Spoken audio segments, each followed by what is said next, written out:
بسم اللہ الرحمن الرحیم۔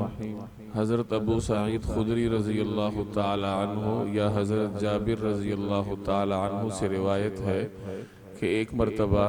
نبی کریم صلی اللہ علیہ وسلم بیمار ہوئے تو حضرت جبریل علیہ السلام حاضر خدمت ہوئے اور انہوں نے یہ دعا پڑھی، بسم اللہ ارقیک من کل شیء یؤذیک من کل حاسد وعین اللہ یشفیک۔ یہ مسند احمد کی روایت ہے جس میں بیماری کے لیے ایک دعا یا وظیفے کا تذکرہ ہے۔ رسول اللہ صلی اللہ علیہ وسلم کچھ علیل ہوئے تو حضرت جبریل حاضر خدمت ہو کر انہوں نے یہ دعا پڑھی، بسم اللہ ارقیکا،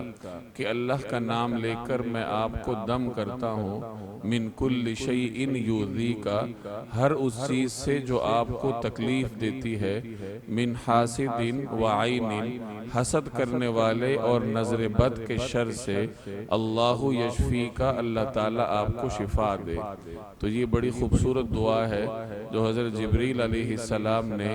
رسول اللہ صلی اللہ علیہ وسلم کے سامنے پڑھی، تو ہمیں اس کو یاد کرنا چاہیے اور جب کوئی بیمار ہو تو یہ دعا پڑھ کر اس کو دم کر دینا چاہیے۔ اللہ تبارک و تعالی مجھے اور آپ کو عمل کرنے کی توفیق عطا فرمائے۔